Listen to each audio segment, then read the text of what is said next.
Yeah, just want to show you how to, once you get a wheelbarrow and you dump this dirt back in the hole with the foundation lift.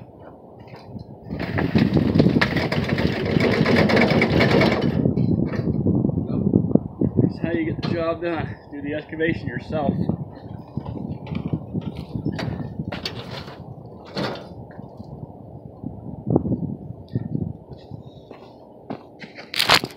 That's why I was share with you that you can do this if you have a partial basement, slap on grade, one of the two.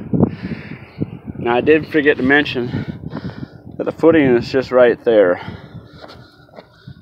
right here, and that's only about 17-20 inches. It's supposed to be 2 feet. Anyway, once you start inclining right here, it would have kept going and get thinner and thinner. So they had to drop it and go again so that you're away from the frost line.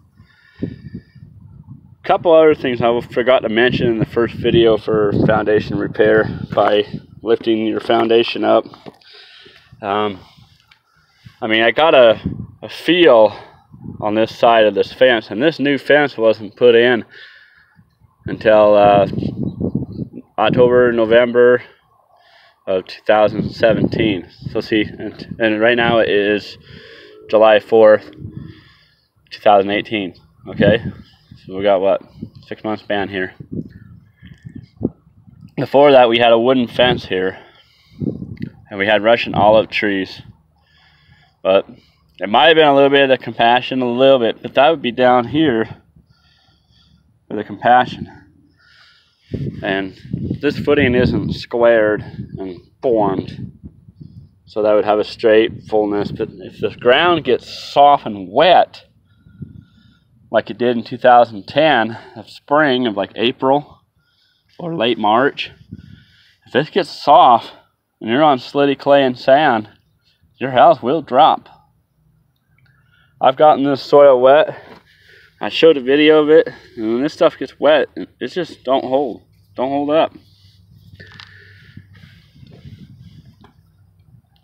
So, some other things I forgot in the first video of foundation repairs is call 811 or your Blue State company and have them mark out the utilities, your gas, your electric, your water, your cable, and then and that's when I went and did the excavation myself with my dad, or some friend or somebody you know that knows how to run a mini excavator. It's worth it for $200 for the day, and just kind of get a good head start. But you're gonna have to do the rest of it by shovel or 3-foot shovels. Once I get all done with all this dirt put back in, don't matter about the rocks and all that. This house won't be really sitting on dirt anymore, really. I did shove rocks under there to fill up some of the void. Other than that, I just wanted to let you know some of those other key points. I made a little hand tiller with my drill to help grind up the dirt. It's really good to go like that with my hands and then it'd be like crumbs, and you just take your shovel and just scoop it out. Saving up boards, that helps to put boards over the holes. So I did that. That's another tip.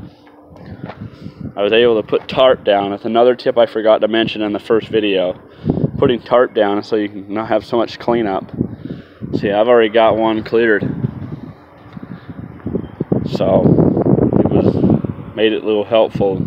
You can get those at Harbor Freight, free tarps. They're not very big, but shit. I'm sorry, but if you get a whole bunch of them, or some 8x8s or whatever, and try not to be so penny pinchy, you can cover it up, and then when you get very little dirt, you can pick it up and you just dump it in and then move it. So I have very little dirt left.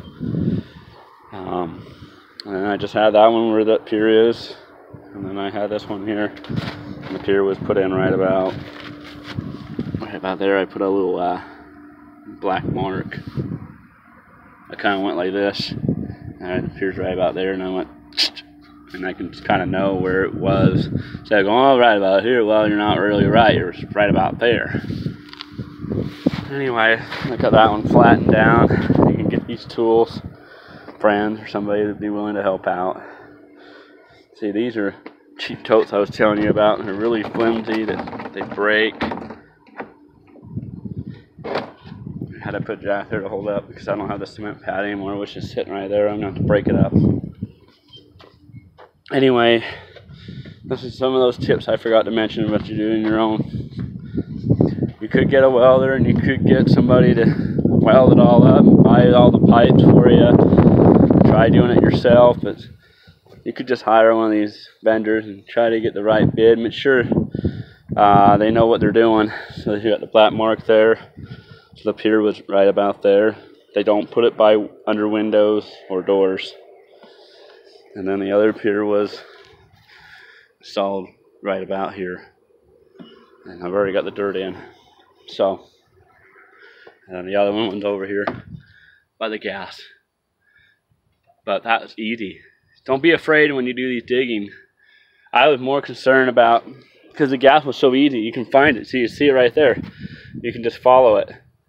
It's really easy. And it's steel, and you just follow it. It's really not that hard. And you get blue stake, and they mark out the yellow there a little bit. And it's really easy. And then the water and the gas, electric was running right along here. The water is right here. I made my own little mark. Water there, straight down. I just measured it from inside and went from the window and measured the tape measure where the water line was and went measured down, and then I had a really good idea. So that's how you can kind of beat the system. But you got to watch the water. Just because it's right here where it comes out, it doesn't mean it goes straight out. It actually curved and went over here to that. So that's why we dug right here to excavate and kept digging right there so we can get under here and get under the house and dig. You had to have it 28 inches. The only thing I only nicked was just a little bit of this ground. That was not hard. I'm going to get that fixed here in just a few minutes. Other than that, just wanted to show you some more video tips. You can do the excavation yourself if you got this kind of a setup basement, or you just walk right out. I hope this video will help out others. I hope you guys don't ever have foundation problems, but you can't control Mother Nature. If it wants to throw a wind or flood, flash flood, whatever you want to call it, and then we get what we get. Alright, enjoy the video. If you have any questions or comments, feel free. And then if you want to subscribe to my JRF Mechanical, that'd be awesome. Okay, thanks.